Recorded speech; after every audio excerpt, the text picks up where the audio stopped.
তুই আবার কি ভাবছিলি? একটা গোপন কথা, কিন্তু পাড়া বলা যাবে না। কি এমন বালের কথা যে এবারে বলা যাবে না? কি হয়েছে বলতে বলো না। কদিন ধরে ভাবছি ঠাকুমার একটা ব্যবস্থা করতে হবে, বুঝলি? নে বাড়া, ঠাকুমার আবার কি ব্যবস্থা করবা? কাল রাতে না বার ঠাকুমার ঘরের পাশ দিয়ে যাচ্ছিলাম, বুঝলি? লেওরা হঠাৎ দেখি ঠাকুমার ঘর থেকে কেমন একটা আজব শব্দ আসছে। আজব শব্দ মানে? তারপর কি হলো? তারপর আর কি, কিছুক্ষণ অপেক্ষা করার পর দেখছি ঠাকুমার ঘরের দরজা খুলে ওই পাড়া খানকি ছিল নিতাই বেরিয়ে এসছে। কি হচ্ছিস? ঠাকুমা এসব কি করছে? দেখো বলতে দে, ঠাকুমার নামে কিন্তু উল্টো কথা বলবো না বলে দিলাম।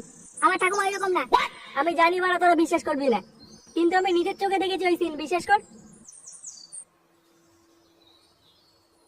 কি রে বাড়া, তোরা এখানে বসে কি করছিস? হ্যাঁ, গাছতলা বসে ভিক্ষা টিক্ষা করছিস নাকি? হ্যাঁ, আমাদের কথা ছাড়, তুই আগে বলি সকালবেলা তুই কোথায় যাচ্ছিস? ভাতার। কি বললি বাড়া? হ্যাঁ, আমাকে ভাতার বললি?